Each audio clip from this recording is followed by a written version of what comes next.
Hello, and welcome to the Be Your Own Dang Hero podcast. I'm your host, Pauline McKinney.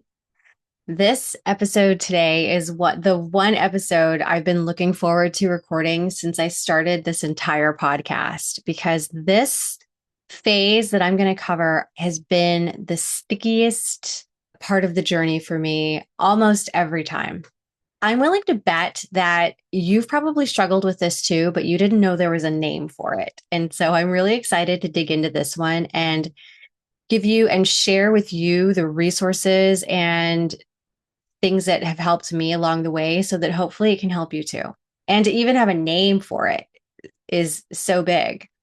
So the title of this episode is called Get in My Belly, AKA Transitions. What the heck is a transition, right? And what does that have to do with the belly? Well, let's dig in and find out. I'm going to start out with a question. Have you ever wanted something in your life to change? Have you ever desired something and you just couldn't wait until the moment you got it? And then you got it and it wasn't something you could enjoy. There was almost like a struggle around really enjoying that thing. I'm going to illustrate this with a story from my own life.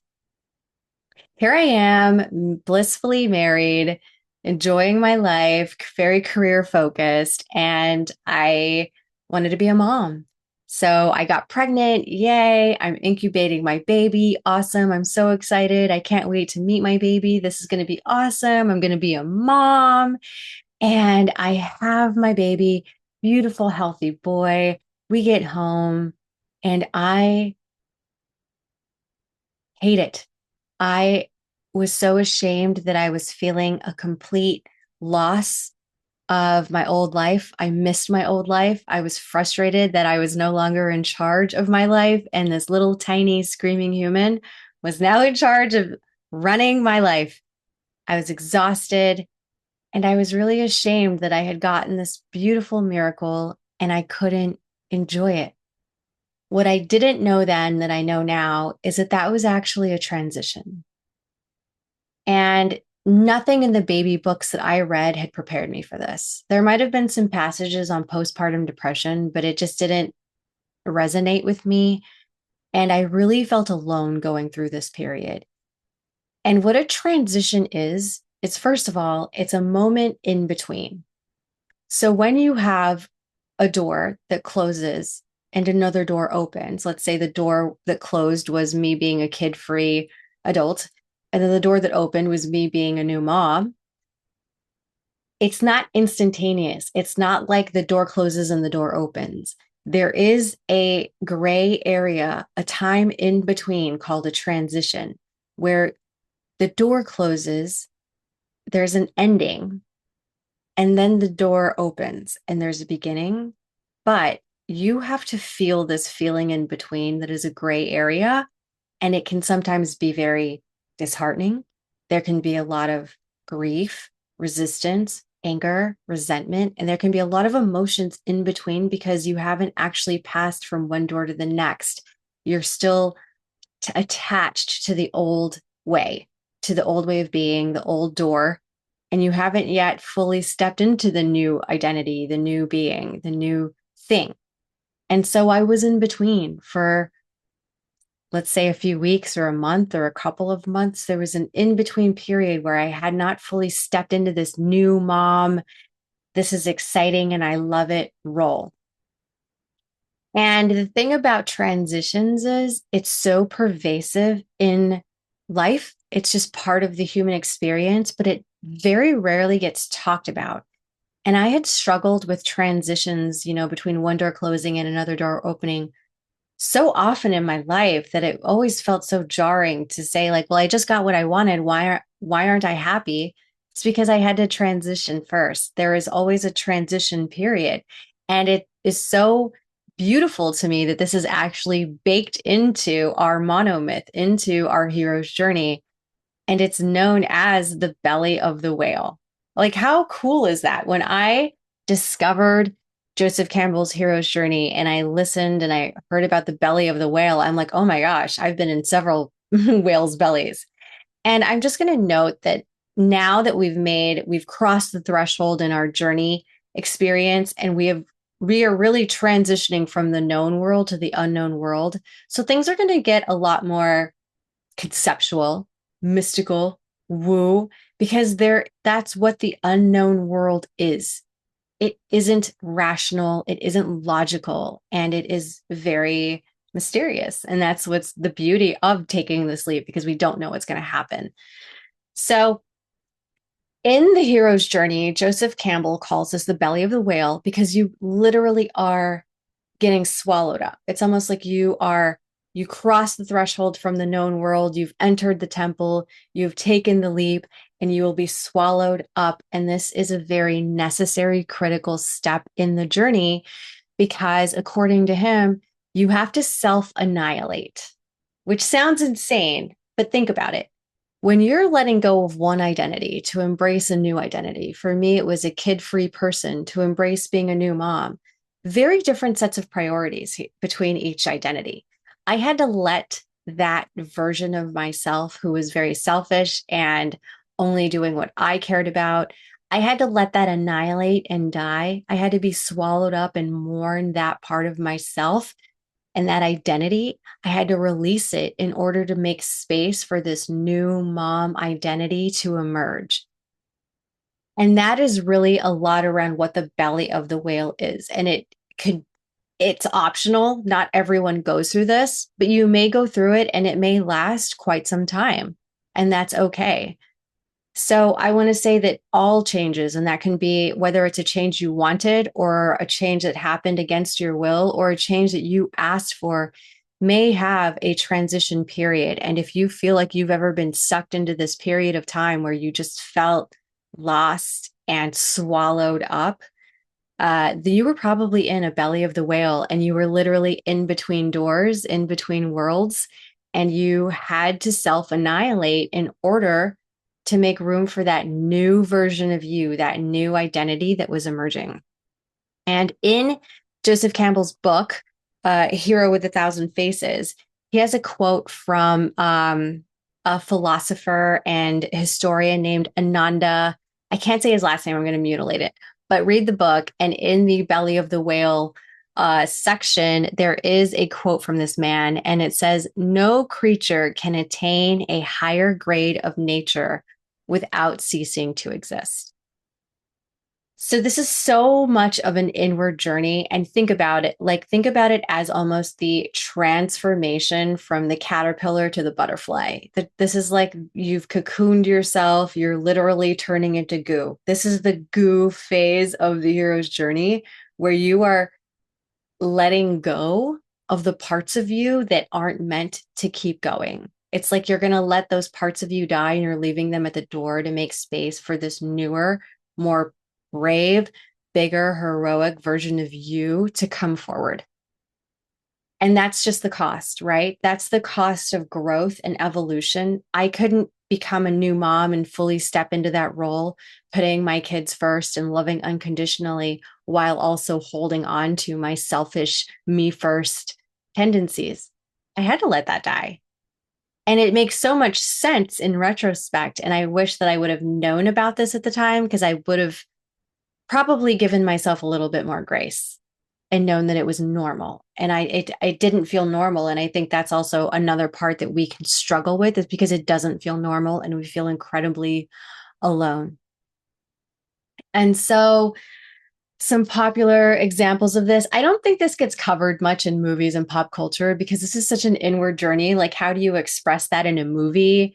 But the ones that came to mind for me were Luke, sort of. I know he had Yoda in Dagobah, but when he was training with Yoda and he was having to let the old Luke kind of go in order for this new Luke to emerge, the Jedi Luke, that version of himself had to be let go in order for this new version to emerge. Or a very like literal example is when Gandalf goes from being Gandalf the Grey, and he literally dies, but then is brought back as Gandalf the White. It's not like a literal death. So we are speaking metaphorically, but that's what happened. He had to let that version of himself die. So it's the new, bigger version of himself, Gandalf the White, could emerge. And that is the learning that I think a lot of people don't tell you about books. And I know because it's really hard to express, but it's almost like you don't get to have a bigger change and enter a big version of yourself while getting to keep all the old parts of yourself. Like it doesn't work that way. There's always a cost. And this step is about it's about paying the price, right? About letting those parts die. And I want to go into just sort of some tools and ways to reframe this in case you struggle with this in the future, if you're there right now. So, the deeper meaning of this is really that letting go of certainty is incredibly uncomfortable. You know, when a door closes and that's what you've always known, that's what you're attached to, that's your identity. When that closes and you take a leap into something, then you don't know how it's going to go. You find yourself you were like wanting to hold on to that, and you have to let go in order to keep going. And you have to embrace uncertainty in order for that next door to open and you to step through. And I think what can keep you in that gray area is resistance. It's the resistance and the reluctance of letting go of what was in order to embrace what is coming and what is. And I mean, when you are here, I would say to reframe it, really think about this being like the caterpillar goo phase. You're literally becoming goo to let the parts of you that don't make sense anymore be cleared away as you are transforming into a butterfly so that you make space for all of that new growth and potential to emerge. You can't have that bigger version of yourself come through until you let that older version of yourself clear away. And this is that space where you're clearing away. You're allowing some destruction to clear stuff away in your life. And remember that this is really just a between moments kind of time. And it's a time of letting go. It's a time of understanding what your resistance is to moving forward. Um, One of the tools that I have to offer is a book called Transitions. And the rule number 2 in this book is we have to let go of the old thing before we can pick up the new thing, outwardly and inwardly. So even when the change comes into your world outwardly, that doesn't mean that you've actually made the change inwardly. And this is that phase. And I love that it is an actual part of the journey. So please know that you're not alone. Um, and then signs that you might be resisting, whether you realize it or not, is when you keep going backwards. When you look at what is this new baby in front of you and you keep missing your old life, you keep thinking about your old life, you keep reframing your current life with what you're missing in your old life. That is resistance. I think that's how it shows up when you're going through this time period and you keep animating and keeping alive what was, and it's only making this door less easy to open. You're not going to open it until you let that go so that you can move forward.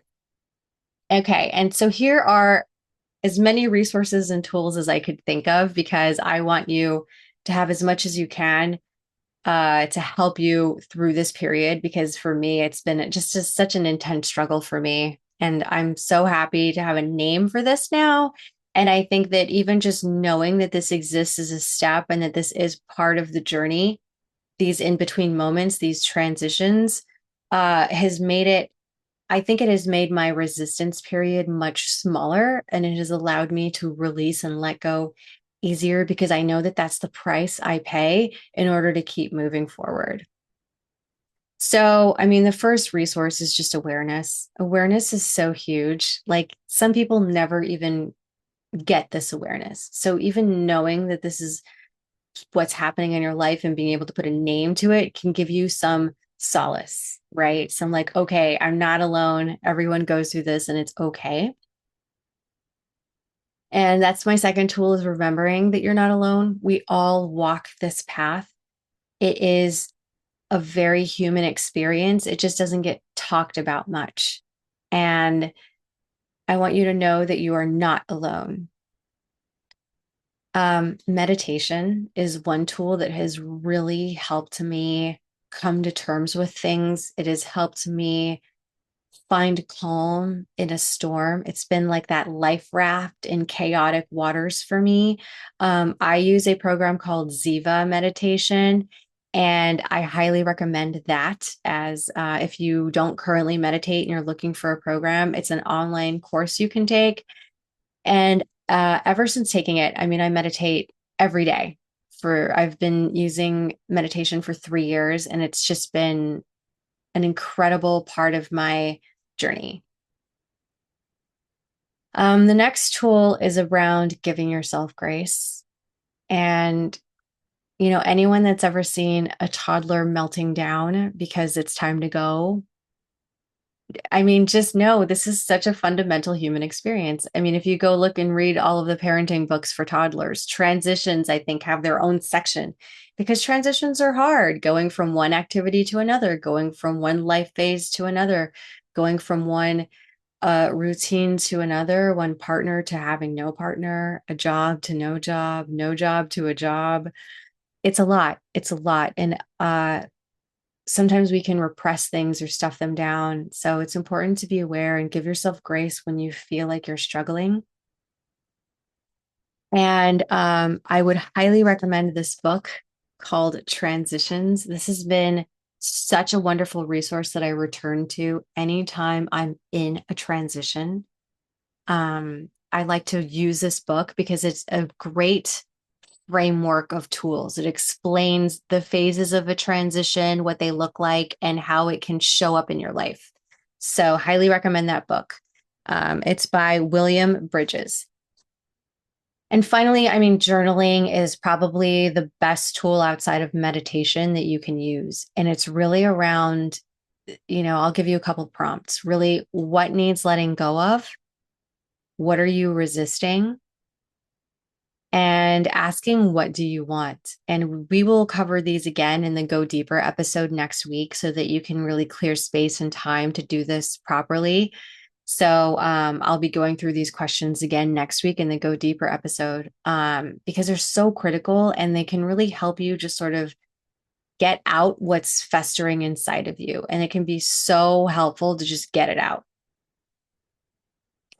And I'm going to link to a blog post that is such a great explanation of Joseph Campbell's version of The Belly of the Whale. And it really breaks it down. So I will link to that as well in the resources and as well as the book and the Ziva meditation course that I recommend. Hopefully this has helped you.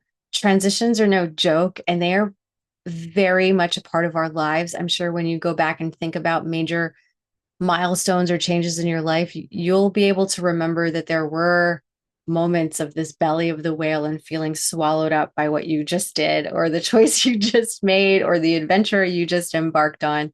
Please know this is normal and it too shall pass.